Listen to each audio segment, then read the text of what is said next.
Imagine surviving, well, literally the worst night of your life. Something truly horrific happens, something completely out of your control. Right. You somehow manage to escape, you get yourself to safety, you sit down with a police officer, and they ask you this seemingly simple foundational question. They just ask, what happened first? Which seems like an easy question to answer. Yeah, exactly. Yeah. But in that moment, you realize your brain has literally dumped the timeline. It's just gone. There's no clear beginning, middle, or end. And, usually we expect our biology to protect us, right, to be our greatest ally.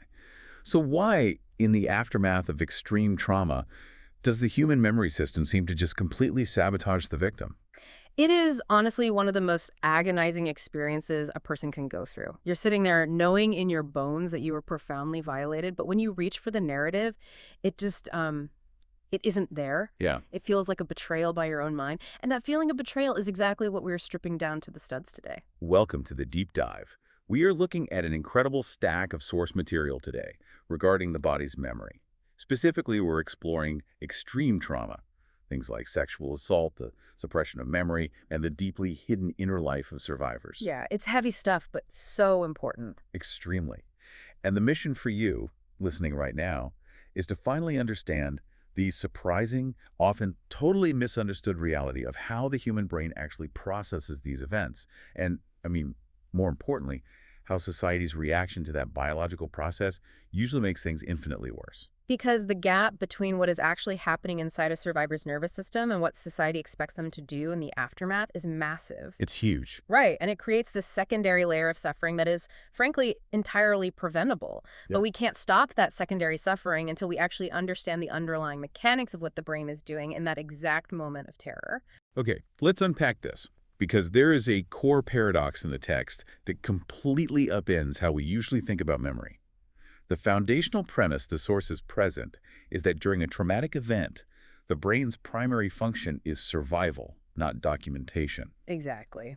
When the body registers a massive, life-threatening situation, it immediately prioritizes keeping you alive over creating a coherent, perfectly retrievable memory of the event. It just drops the camera, essentially. Yeah, it shuts down non-essential systems just to keep the engine running. Wait, I have to stop you there because from an evolutionary standpoint, that makes zero sense to me.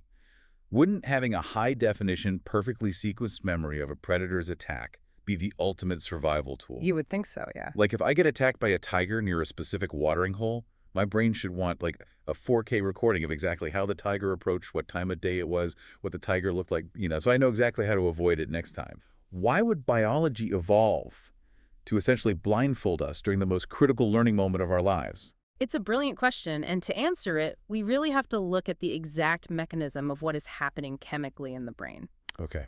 You are right that long-term learning is a survival tool, but in the exact millisecond that the tiger is attacking you, long-term learning is a luxury you just cannot afford. Ah, I see. Your brain doesn't have the metabolic energy to both fight off the tiger and write a detailed textbook about the tiger at the same time. So it's basically a resource allocation problem. Precisely. Let's look under the hood. During an extreme threat, like a sexual assault, the brain is absolutely flooded with stress hormones, primarily cortisol and adrenaline. The fight or flight chemicals. Right. These hormones are dumped into your system to give you the sheer physical capacity to fight, to flee, or to freeze to minimize damage. They are purely protective in that exact second. But there's a cost. There's a massive biological cost to that chemical dump. Cortisol, at those extreme levels, acts as a literal chemical blockade to your normal memory formation process. Right, and the sources get highly specific about this blockade. It specifically targets the hippocampus. Yes. For you listening, the hippocampus is the part of your brain responsible for encoding sequential narrative memory. It's like the inner archivist. On a normal day, it's the part that says, first I went to the coffee shop, then I saw a dog, then it started raining, then I went home. Exactly. The hippocampus is like a meticulous librarian taking your sensory experiences and stamping them with a time and a date, putting them in logical order and filing them away. But then the cortisol hits. And when that massive surge hits, the doors to that library are essentially slammed shut and locked. The hippocampus partially, or sometimes entirely, just shuts down. Wow. The methodical process of writing a timeline is completely abandoned. While at the very same time, the amygdala is going totally berserk. Yes, the amygdala. That's the brain's fire alarm system. Yeah. It doesn't do nuance, and it definitely doesn't do timelines. Just noise. It just screams danger and records the raw, visceral intensity of the threat. It completely hijacks all the brain's resources. You know, the way I was visualizing this when reading the sources, it's like a computer crashing during a massive power surge. Oh, that's a good way to look at it. Imagine you're typing a highly detailed, incredibly important document. Suddenly, a lightning strike hits your house. The power surges violently, and your screen just goes black. Right? When you finally manage to reboot the computer hours later, it didn't magically save a neat, perfectly formatted, readable PDF of what you were experiencing. It just saved scrambled lines of code. Wingdings. Yeah, exactly. Wingdings. Fragmented data that makes absolutely no sense. That is a remarkably accurate way to picture the mechanism. Because the equipment required to write the story, the hippocampus was shut off due to the power surge of cortisol, the experience just isn't stored as a clear, linear story. It's all in pieces. The trauma is encoded purely in fragments. The brain captures the smell of cologne, it captures the texture of a carpet, a blinding flash of a visual image. Or like a suffocating physical sensation.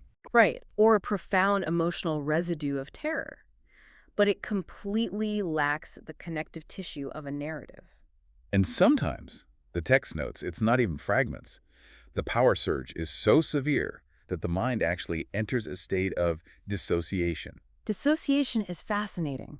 It's an automatic psychological departure from the present moment. Yeah. If the physical reality of what is happening to the body is too horrific to consciously endure, your brain essentially unplugs the monitor. You just detach. You might feel like you are floating above your body or watching the event happen to someone else. You're physically present, but psychologically you have evacuated the premises to reduce your exposure to unbearable overwhelm. And the sources are incredibly adamant about how we frame this. This is not a failure of the mind. It is not a malfunction or a sign of weakness. Not at all. It is the mind doing exactly what it was brilliantly designed to do under extreme conditions. It did whatever it took to get the person through an unsurvivable moment. The fragmentation, the scrambled code, the dissociation that is the signature of a highly successful biological survival strategy. Yes, the body kept you alive.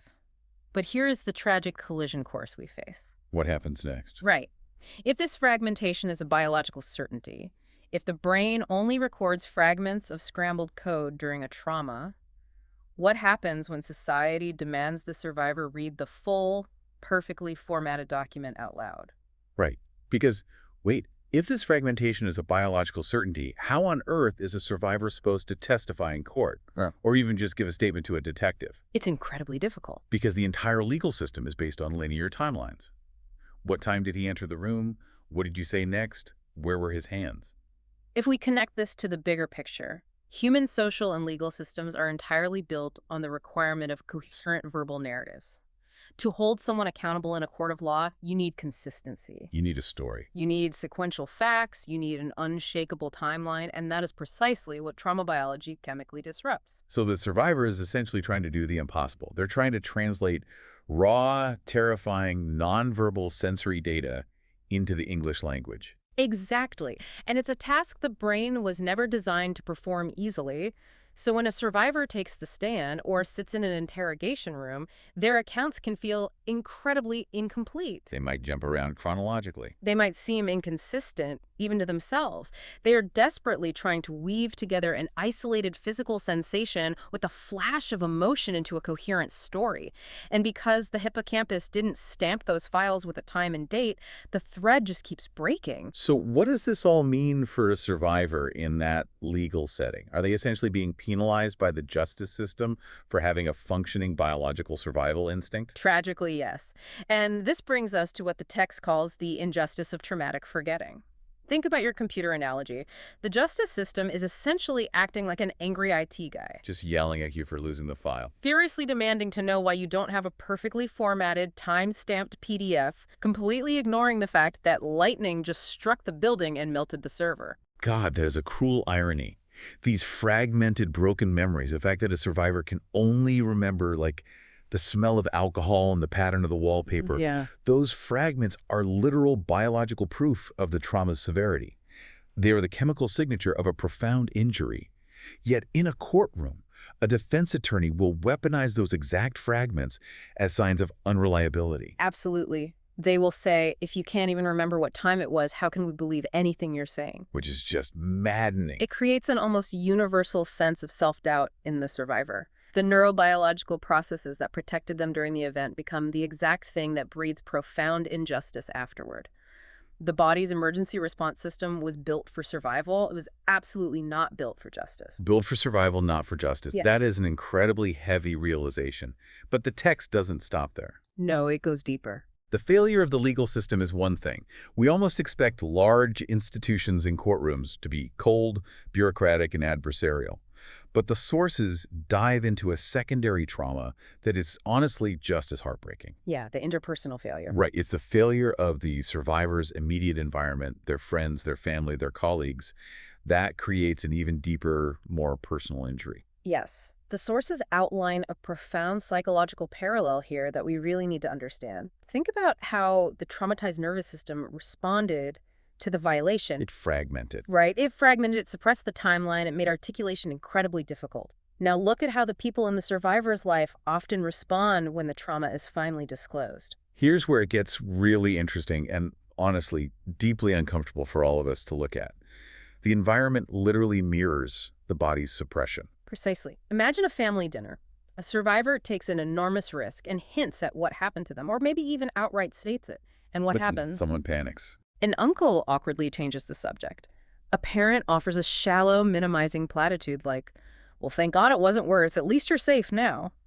People suddenly find the mashed potatoes absolutely fascinating, so they don't have to make eye contact. Yeah, anything to avoid the topic. They don't ask gentle questions. They awkwardly move on.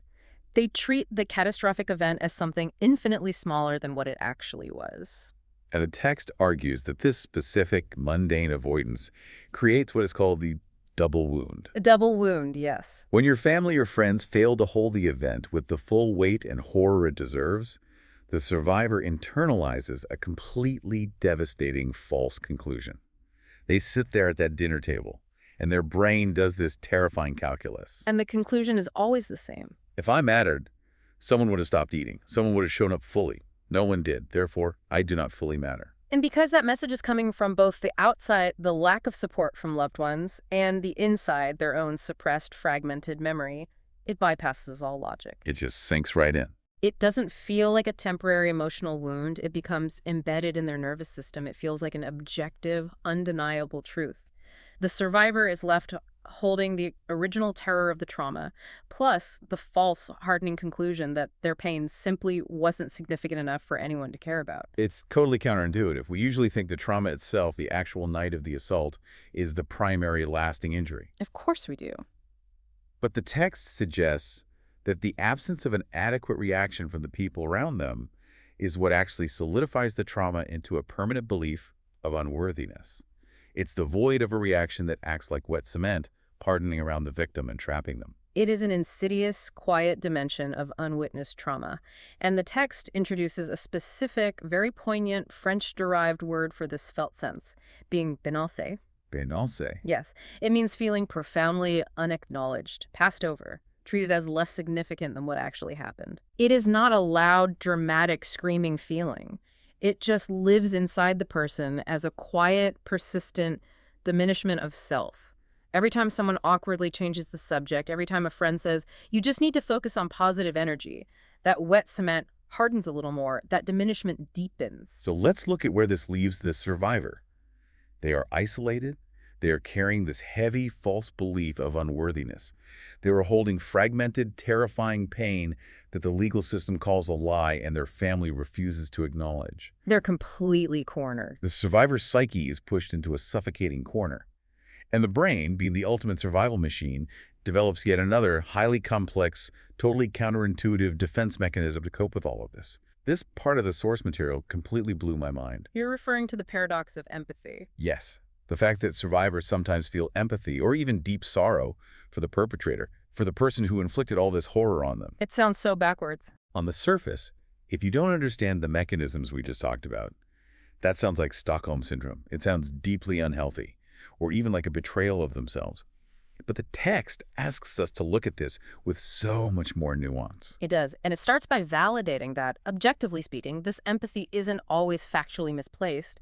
People who commit extreme harm, like sexual violence, are almost universally carrying profound, gaping inner wounds themselves. Right. Perpetrators often have their own histories of violation, dissociation, or intense self-hatred that they externalize as control and aggression over others.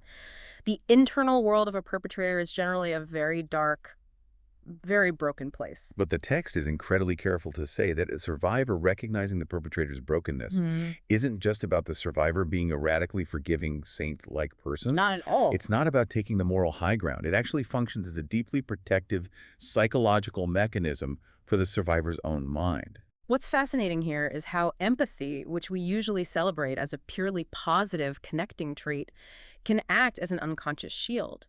Think about it. Empathizing with the perpetrator is, in a strange way, emotionally safer than sitting with the complete, crushing, wildly unfair weight of one's own undeserved injury. Because to fully turn toward your own pain means acknowledging just how massively unfair and random the violation was. You did nothing wrong, and yet you were destroyed. Exactly. That lack of order in the universe is an enormous, terrifying thing to look at. It's like looking directly at a solar eclipse. Oh, that's a great analogy. You can't stare directly at the sun without burning your retinas out. The light is just too blinding. So you build a pinhole projector out of a cardboard box to look at the shadow of it instead. That is exactly it. Staring directly at the blinding light of your own unfair pain is just too devastating, so the brain finds an indirect way to process the event. It focuses on the perpetrator's pain as a distraction, a pinhole projector from its own. It makes it manageable. Focusing on the harmer's brokenness makes the event feel slightly more comprehensible. It gives it a distorted kind of logic. They hurt me because they are hurting. It gives the universe a reason. Yeah. And that feels safer than the terrifying reality of, I was hurt profoundly for absolutely no reason, and it is entirely unfair. But the text explicitly notes a crucial boundary here, which I think is vital for anyone listening who might be a survivor.